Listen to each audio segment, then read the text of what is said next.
Okay, so yeah, I guess we'll just start with a video. Let me know if you can hear. Fleeing en masse to Armenia after... Yeah? Okay, perfect. Okay, so let's just start playing the video and get into it. Okay. Refugees are fleeing en masse to Armenia after Azerbaijan claimed control of an Armenian-populated enclave inside its territory on September 20. Շատ մեծ դժվարությունով կարելի ասած 26-ից 29 ժամ. The breakaway republic, known as Nagorno Karabakh, along with its institutions, will cease to exist by January 1st, 2024, according to a formal decree issued by the leader of the separatist region. Lokal karakterli antiterör tədbirlərinin dayandırılması barədə razılıq əldə edilmişdir. Azərbaycan Respublikasının Qarabağ bölgəsində yerləşən Ermənistan silahlı qüvvələrinin birləşmələri, qeyri-qanuni erməni silahlı dəstələri silahı yerə qoyur, döyüş mövqələrindən və hərbi postlardan çıxır və tam şəkildə tərk-silah olunurlar. Armenia and Azerbaijan have already fought 2 wars over the region since the Soviet Union collapsed in 1991. So, what's happening in Nagorno-Karabakh, and why are the two countries fighting over it? The feud between mostly Christian Armenia and predominantly Muslim Azerbaijan dates back to the 1920s. That's when Nagorno-Karabakh was handed to Azerbaijan by the Soviets. The mountainous region is located completely within Azerbaijan's borders and is internationally recognized as under Baku's control. Its some 120,000 inhabitants are predominantly ethnic Armenians. The United Nations said as few as 50 Armenians remain today, and the number could dwindle further. Armenian separatists have ruled the region since the 1990s, when they won the first war that killed tens of thousands of people and displaced hundreds of thousands. At the time, many Armenians fled Azerbaijan and vice versa.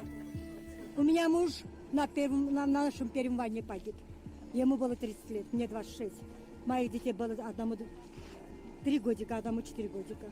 Я это 4-ю войну я переживаю. Я пережил 4-ю войну, а мой муж тогда погиб. Ему было 30 лет, 94-м. Вот наша поганая жизнь. No country, not even Armenia, has recognized the statelet's claim of independence. For Azerbaijan, with an economy strengthened by energy exports, Nagorno-Karabakh is essential because of its proximity to strategic oil and gas pipelines. A second war in the region erupted in 2020. Turkey and Israel provided military support to Azerbaijan, while Russia backed Armenia.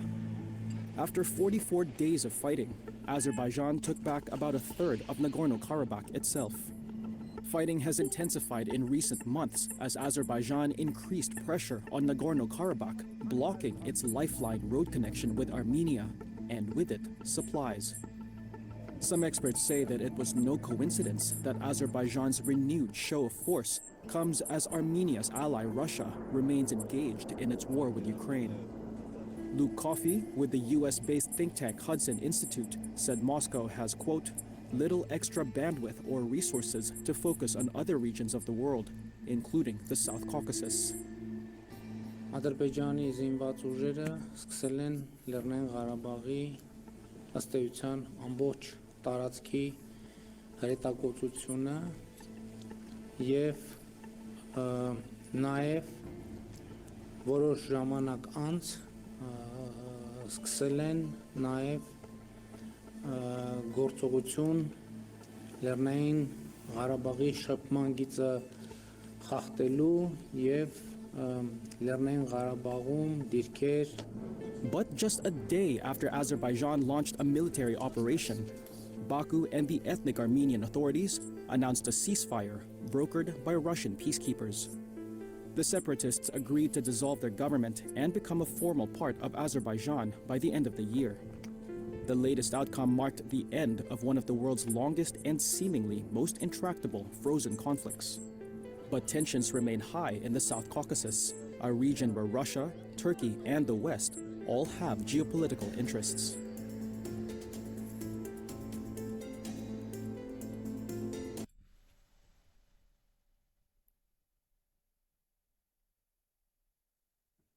Okay, so that's good. Now that we watched the video, we're gonna assemble into groups in favor and against. Just to remind all of you, the question here is about whether Azerbaijan's intervention, their military seizure of Nagorno Karabakh, was justified or not. So we're gonna separate into two different Google Meets. We're all still gonna be here, maybe just with our deactivated cameras. And I'm just gonna send the links of both Google Meets in favor and against. So those who are in favor can join here.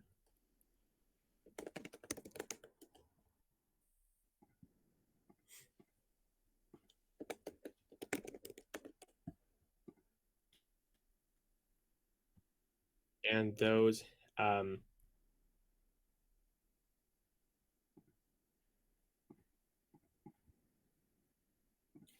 are against can join this one.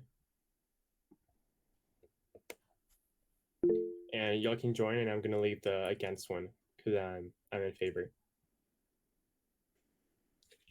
Try to like go in now, and if I leave, tell me whether like the thing still works.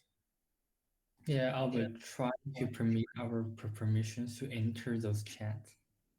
Yeah.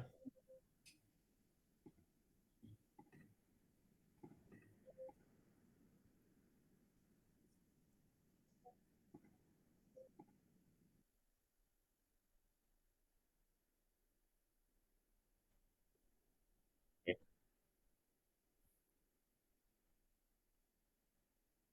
Guys, I think they can hear you, no?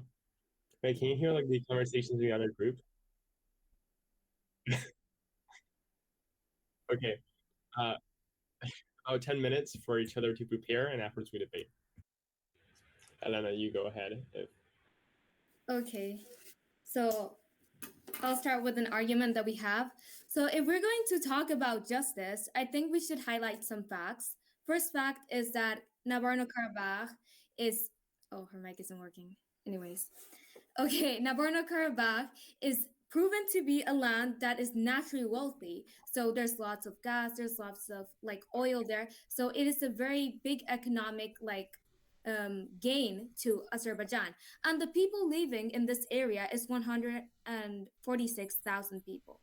And if these 146 people like decide that, okay, now we have to separate from Azerbaijan, that is essentially going to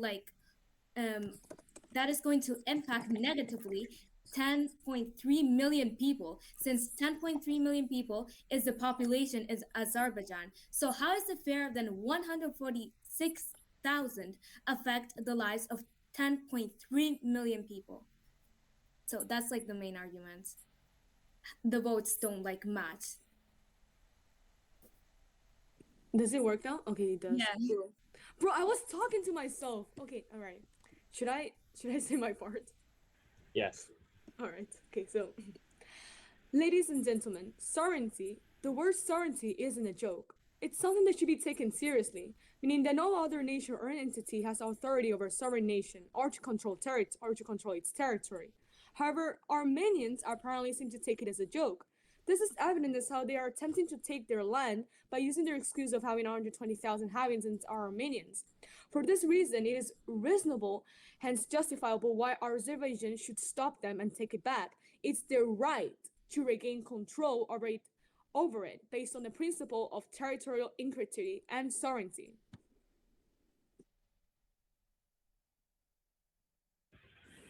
And just to kind of sum up, what everyone else said, the facts are on our side. Historically, Azerbaijan has been historically Nagorno Karabakh has been part of Azerbaijan. So during the Soviet Union, the people living there.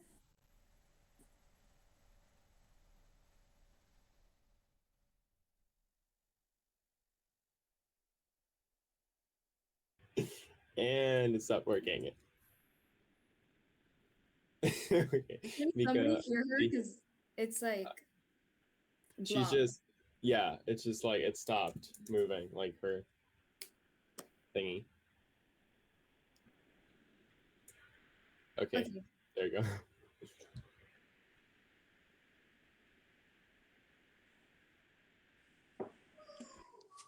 Do I continue or? Yeah, continue. Okay. Apologies for that. That was technological issues. But as I was saying, Nagorno Karabakh is internationally recognized as part of Azerbaijan, and it has been for years now, up until just between when the Soviet Union fell apart and the most recent war, when it was considered an individual or partially individual state from Azerbaijan. But aside from that, it has always been within the borders of Azerbaijan and has been considered as part of that country, not Armenia.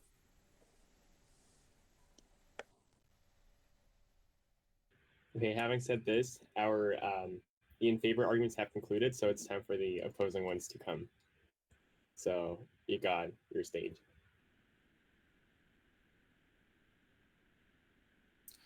Viva, are you talking or am I? Yeah, you can go first. I'll go second. Okay. I noted a few things about what Elena said. You're putting like the lives of the Azerbaijans in a much bigger place or in a much in favor position as the ones that are in Nagorno Karabakh. Why I know that the number is bigger of Azerbaijan, but those people won't die if those resources on Nagorno Karabakh aren't used. Because Azerbaijan is a much bigger place than Nagorno Karabakh, and the people who live there have also the right to use those resources on their homeland, for example. So it isn't right to compare and to put some lives in front of others, for example. And yeah, it's then I don't know who said, I think Vika said that it's Azerbaijan right that land, but it's really a rather philosophical explanation to whose right that land is. For example, here in Argentina, there's an island called Falkland that is next to Argentina, but in papers, that island is from England. But that's not a really well. It can be compared, but geographically, that island should be Argentina. But the people who live there feel like England. I don't know how to say it, but yeah, it's not whether who that country or that territory should be, but about what the people feel like that live there. I don't know, Viva, if you can complete. Yeah. So basically, our main argument is that to considering the human rights, the moral aspect, and the overall, as you said before, the 146,000 people that live in Azerbaijan. No, yes, no, in Nagorno Karabakh. Sorry. And we want to bring to the table the cleansing like concerns, because obviously in the video and in the video yesterday we saw that they were cleansing the Nagorno Karabakh of its Armenians, but we want to point out that the forces that they're using, that the military is using, is a violation of, well, not violation, but it puts into you can see that it raises some human rights concerns, at least, and also the displacement of citizens, civilian citizens, whatever. We also want to consider that the flushing out of these peoples just for economic, like you said, one of your arguments, economic benefit is kind of bizarre, because it's, as you said, 146,000 people, which is not a small amount. That you can't put into perspective, like, obviously there's other people that in the world, there's a lot of people in the world, but you can't disregard that number, because although it might be smaller, it's still quite a lot of people. And displacement is, like we saw in the articles we were reading, that we were assigned to read, that's like people are being torn away from their families, citizens don't have places to live, and it's quite a huge issue at the moment. Now, just to consider your arguments really, really quickly. So you mentioned economic gain and sovereignty, and Vika, I'm so sorry I didn't hear your argument. To economic gain, we'd like to raise the point, that the way that the government uses these economic gains from the oil and from whatever resources that they benefit from, we cannot guarantee, because obviously they're not going to release where they put that money that they gained from. Like, they're not going to release where they put it till maybe the end of the year, maybe never. We can't guarantee that it'll benefit the people. It might go to more wars. It might go to hurting both the entire population, as well as the one that still remains in Nagorno Karabakh, as well as the fact that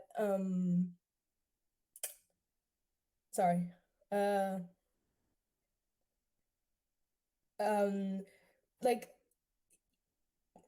it doesn't exert I'm moving on to your next argument, sorry. Sovereignty. So I searched up the definition of sovereignty to be 100% sure. So it says that sovereignty is a fundamental concept in political science and international law, and it refers to the supreme and independent authority of a state over its own territory, government, and population. And then it just means, like, obviously that the country has its ultimate control and authority over what happens in its border, which makes sense. You are justified. The military is justified in the sense that obviously it does have control over Nagorno Karabakh, and that's what, like, the law says. But it's not justified in the way that it's hurting these 146,000 of people even more, and that's where we want to call you guys out. Okay, thank you for your contribution. Kevin, do you want to start rebutting, or should I start rebutting? Albert, you can start rebutting. I can add things up after. Okay, so I'm going to start with what Santi said about his example of the Falkland Islands in Argentina. So how if a population feels as though they should belong to a country because of their ethnicity or their religion or its other such aspects, they should be allowed to join such a country. But by that same logic, we believe it's flawed, because you cannot.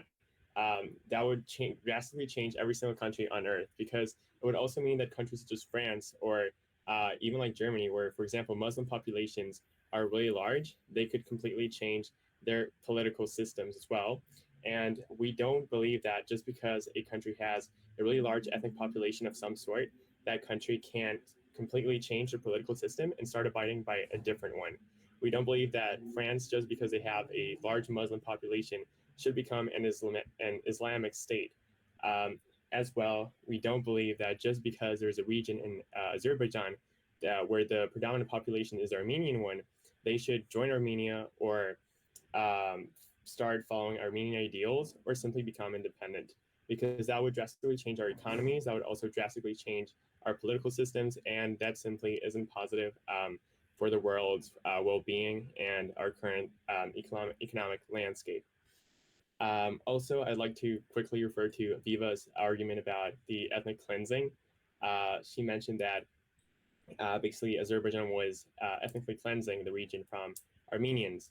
However, there is footage provided that Azerbaijanis were actually helping Armenians on their way out of Nagorno-Karabakh by supplying them with water, food, and other such resources as they were leaving and escaping, and they were fleeing to Armenia. And at the same time, Azerbaijan never really,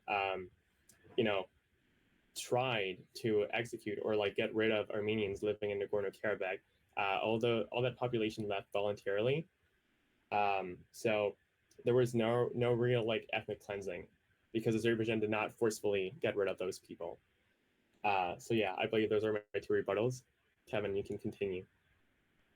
All right, I think it's potent to introduce an idea of historical context, because the idea of human rights wasn't popular during that time. The idea of human rights arose while the Cold War ended, and that's when the Soviet Union collapsed after that.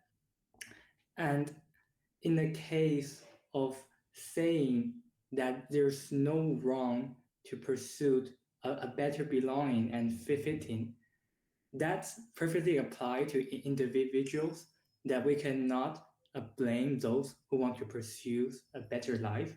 But in the case of government, they are bearing responsibility of thousands of people, and they are being a part of a country that's still operating, rely on them as a mechanism. So they know their cost to rebel. And in the case of ethnic cleansing, the Azerbaijan provide the rights for Armenians to live, and they are respecting their religion.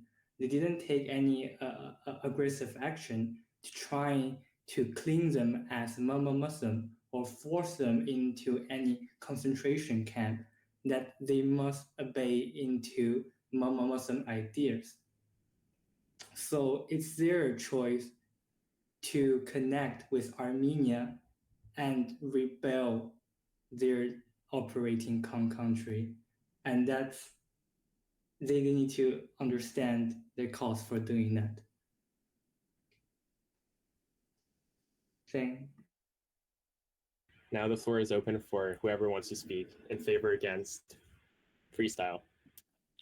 Okay, Albert, I'm gonna answer to you, and this will be like a really direct attack on Spain, because this case is really similar to what happened in 1400s between Spain and the South America, the Virreinato del Río La Plata.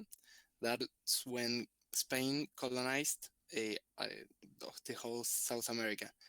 They forced people here in South America to feel like Spaniards, but we didn't feel Spaniards, even though I have an Spaniard surname. But we independized. Well, we separated from Spain, and we declared ourselves as a new country. And why don't the people that live in Nagorno Karabakh can feel Armenians or independence and feel like a new country? And whose claim, why does Azerbaijan claim that's their region when the people who live there doesn't feel like? What's their right to? Elena, go ahead. Okay. Or whoever. Oh, sorry. Don't worry about it. I just wanted to. Yeah, you can add if you want. Like, you go first. You go first. Oh, okay. Thank you.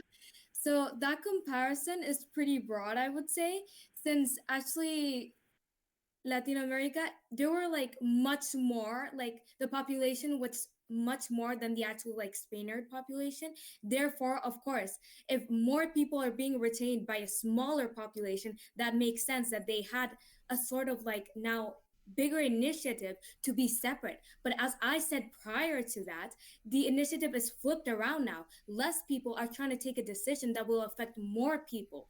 Therefore, that is not right. So your argument kind of contradicts itself and goes in my favor, because like in this case, Azerbaijan has more people, and like in this case, Nagorno Karabakh has less people. Moreover, you were saying like, oh, how why shouldn't they just like give the resources out? Well, it's their territory. And adding on to what Albert said, you keep trying to bring human rights into your argument, but no legit human rights were actually stopped or like cut directly. For example, the freedom of movement. The people in Nagorno Karabakh are completely free to move to Armenia in any moment. Freedom of religion. They can practice their religion. Nobody's going to go slaughter them.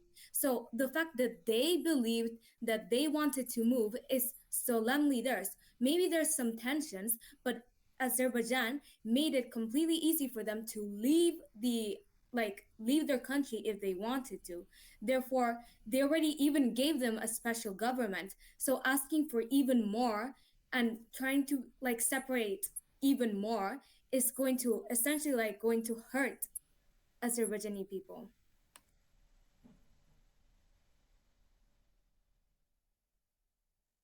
Who goes next? I believe it's okay. Yeah, sure. I'd go. Oh, me? All right. Okay, so aside from everything that Elena and after all of you guys said, I just want to like add an argument or like, well, regarding the sovereignty. So first of all, regarding what Carranza Santiago said about how it is a philosophical concept of about sovereignty, it's incorrect, as it is a political concept and it is important for a state. Since a strong internal sovereignty is essential in keeping order and peace. In this case, it can be seen as how Armenia has been providing military and financial support to Nagorno Karabakh, which Azerbaijan sees it as a threat, obviously, to security and stability. Therefore, as self-defense, they established such an operation called anti-terrorist to finally take measures and stop them from being a threat. And also, it can be seen that like after taking this operation and threatening them to like stay away from their land, which for a good reason, it can be seen that the military seizure of Nagorno has restored our sovereignty over the region and has created an opportunity for a lasting peace settlement, which can be seen from a source where Azerbaijan President Ilham Aliyev declared victory in a televised address and said that there's now a historic opportunity to seek better relations with Armenia after 30 years of conflict. So not only after regaining their actual territory, there's an opportunity for like a better relationship in the future, as now they have satisfied what they're supposed to obtain back. So yeah. I think we should let the opposing team answer. So Viva or Santi, and afterwards Vika. Can I? Yeah. Okay. So I've kind of lost my train of thought a little bit because I was gonna originally respond to Albert, but I'll just like from what I've written down. To whomever said that the sovereignty definition was wrong, I did not make the definition up. I pulled it from Google. That was not me stating that it was philosophical or anything. That's just it was Karazan. I said Karazan. Okay, sorry. So you say that it's not breaking any human laws, but human rights, sorry. But this is, I think, Helena. And one of the human rights is the right to not be unlawfully detained.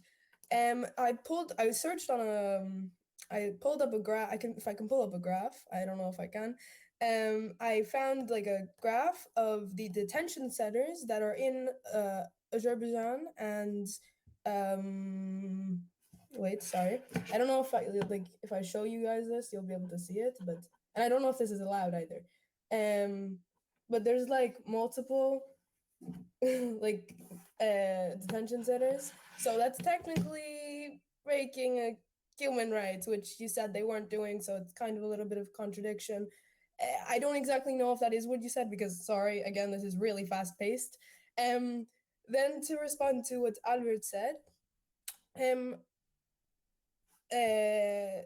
what I meant by ethnic cleansing was that okay, I may have said the wrong words here, so apologies for that. I just meant they were flushing out people that were like, I think it's technically ethnic cleansing. They're flushing out people that are Armenian, and like there's multiple sources. I don't know where you got the statement that they weren't doing that, because I'd like to see where you got your sources from, but basically I found another source that says I'll find the source. It's like Britannica. It says that obviously they've not been purposely doing it, but in a way they have. They've killed they've killed over 400 is what it says, and it's technically not against the law. Technically yes, but it is still morally. Is that really okay?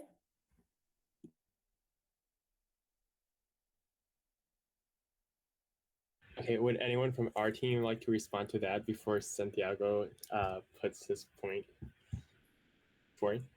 So Elena, do you want to answer? Yeah. Okay, first of all, you were trying to say something about like unlawfully detained. You only showed me a bunch of prisons in Azerbaijan, so I don't really get how it was unlawfully.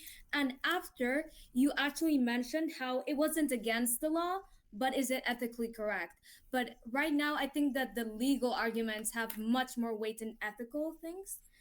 And about like the human rights, you said like, oh, they were flushed away, and you yourself said maybe not purposely, and therefore maybe not directly they were flushed away. But that means if it's not directly, then they were flushed away indirectly.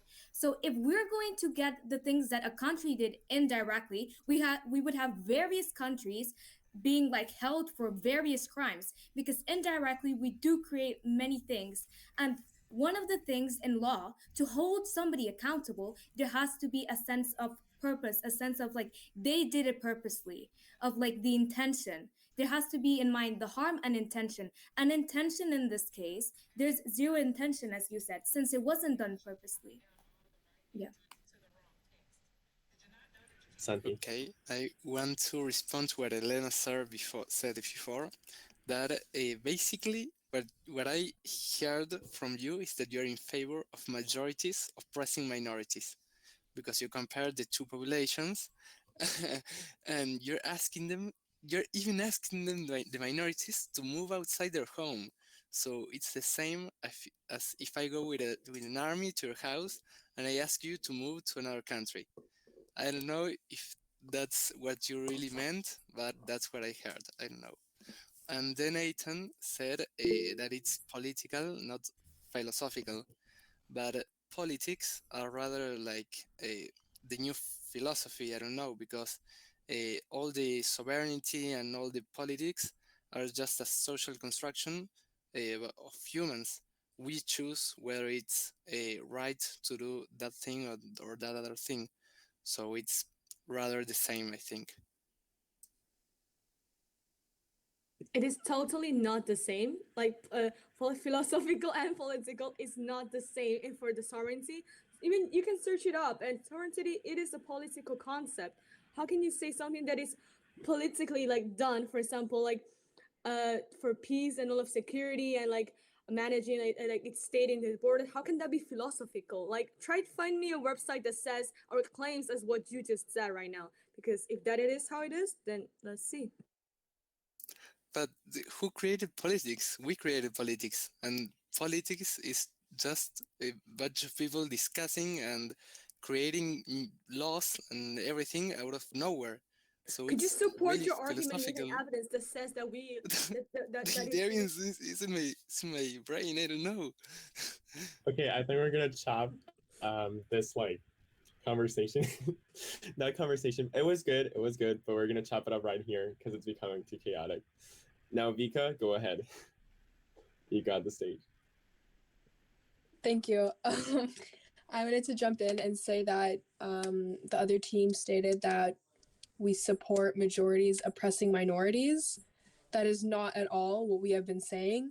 What we have been saying is that a government tries to do what is best for the majority, because of course there are always going to be people who are not going to benefit from the situation the same way that others will.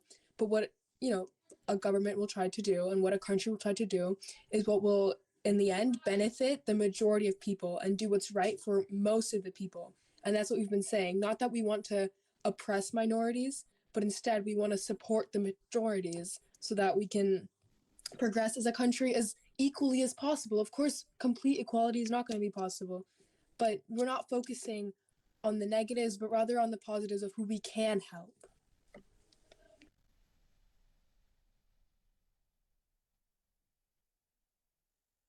Okay, any more remarks? Vika? I have another one. This one's completely unrelated. Back way at the start, you talked about the economic benefit that Nagorno Karabakh brings Azerbaijan, and that it's unfair because the money made in Nagorno Karabakh should be used on the people living there and in the homeland. That was way back at the start, one of your first arguments.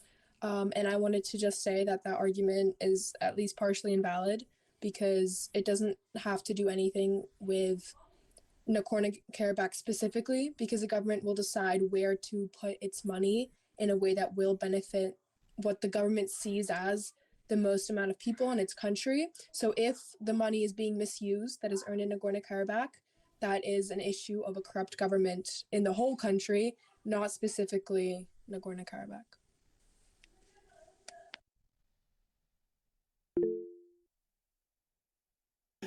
Yes, Viva. I mean, thank you, Vika. Go Viva. And thank you, Etienne, for the source in the chat. Just to like, I honestly I've forgotten who said this now, so sorry, but I think someone asked or someone said like that. Yeah, I think it was, I don't remember, but basically they said that they weren't actually being like ethnically cleansed, flushed out, displaced, which is what the original argument was. And like so this is kind of, it's an okay source. It's not a bad source. It's NPR, okay? So NPR states that has forced more than 100,000 ethnic Armenians to flee to neighboring countries. And from the graph before, that wasn't jails, it was detainments, like some camps, like the camps where they detain peoples. Like I don't know how to, I forgot the word. Containment camps. That so, and it states here that over 20,000 people are being detained. So just to connect back to that, I know it's from forever ago, but yeah. Just a quick remark before Kevin intervenes. I believe the people who have been detained were militants from Nagorno Karabakh who were essentially, going through with terrorist attacks on Azerbaijan, or at least, terrorist attacks when trying to defend Nagorno Karabakh from Azerbaijani militants. Now, Kevin, go ahead, and later Viva. So people, I just want to inform you guys that our prompt is about the last seizure of land of Nagorno Karabakh. So I think human rights is a discussable topic because especially in right now, the status quo context, just to say that.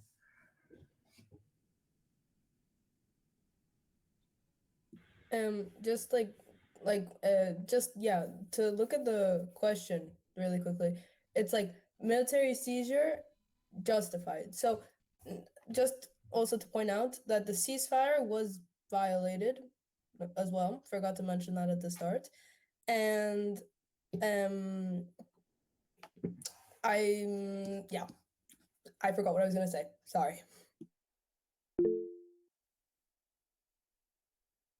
About the ceasefire, it was stated in the video that we watched that it was violated by both sides. So we cannot only blame it everything in Azerbaijan when we can also see how Nagorno Karabakh was also trying to use, well, they were mainly trying to use force to hold elections and become an independent or join Armenia. So we can't just say oh, look at Azerbaijan taking advantage when Azerbaijan at the start already gave them their own governmental system and was trying to find a way where they're not losing any territory because it's their sovereign right to have this territory, but also the people in Nagorno Karabakh feel comfortable so they can have their own government.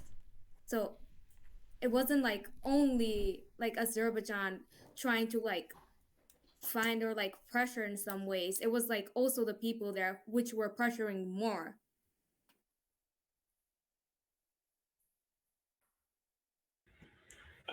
Mika, you don't want to speak anymore? Okay, then let's just go Etienne and afterwards Viva, and afterwards. All right, so connecting to Elena, regarding not blaming solely on Azerbaijan, as both had to do with this conflict, it can also be seen as how that if you were to argument against us that, oh, poor innocent people that are now having displaced and all, then have you ever thought that this also happened to Azerbaijan people in the past, in the first Karabakh War in 1988 to 1994, which was when 30,000 people were killed and more than 1 million displaced, and most of those were Azeris, so Azerbaijan citizens, driven from their own home, where the Armenian side ended up in control of Nagorno Karabakh itself. Remember this keyword, ended up in control of Nagorno Karabakh by Armenian side. And so therefore from this we can see that it is not just simply the Armenians are now the victims because they're being displaced with all of those other reasons.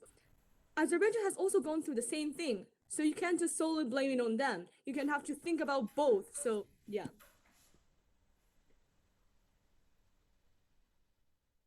Mila. Okay, I never meant to say I just wanted to acknowledge that there was a ceasefire. I never meant to say, oh, they're victims. Oh, like obviously it happened from both sides. I just meant to merely point out that it was undermining on both sides because of the diplomatic efforts that have been written down to resolve the conflict peacefully. I'm just just mainly stating that obviously it's not justified, but it's from it comes from both sides. It's not. I didn't mean to say oh, it's only one side. I just meant to say it did happen. We do have to acknowledge it. Not oh, it's one side's fault. Yeah. Okay. At this point in the discussion, does anyone want to switch sides? Not me. So whoever's in favor or against.